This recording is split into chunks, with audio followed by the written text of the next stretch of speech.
السلام عليكم. هعمل معاكم النهارده فطار او عشاء على الطريقه التركيه. نشوفه مع بعض. هنا بيض مسلوق، وهنا انا دهنت هنا زبده او سمنه بلدي زي ما انتوا حابين، وهرص البيض بالمنظر ده المسلوق. هقسمه نصاص كده.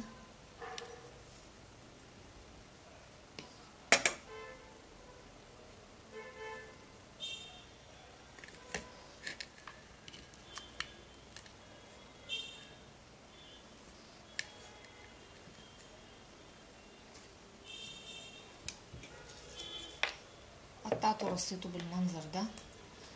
هرش عليه شوية ملح،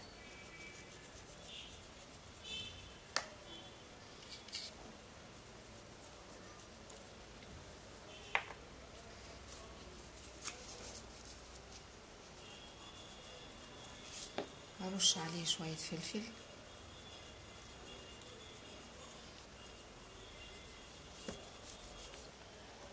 وهحط شوية باربيكيا. هما ما بيحطوش فيه اكتر من كده، الباربيكيا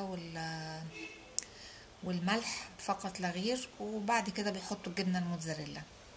انا ضفت اضافات عجبتني، فقلت اشارككم فيها.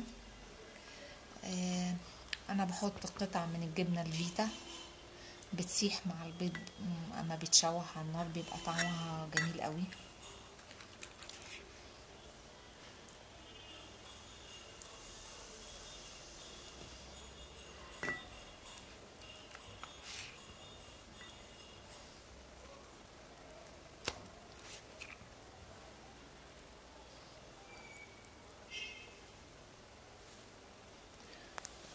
وبرضو جربت احط شرايح الطماطم، برضو الوصفة الاصلية ما فيهاش ده، بس انا عجبتني بالشكل ده. جربوها كده وجربوها كده، وزي ما تعجبكم نفذوها يعني. شرايح فلفل اخضر،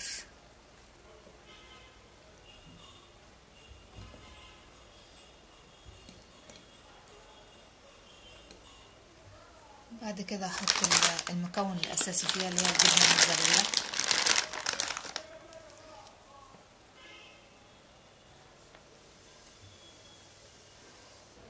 كده خلاص خلص معايا. يا اما احطه على نار هاديه لغايه ما الجبن دي تسيح والبيض يتشوح، واغطيه بغطا، او ادخله الفرن يا دوبك الجبنه تسيح ونشوفه مع بعض.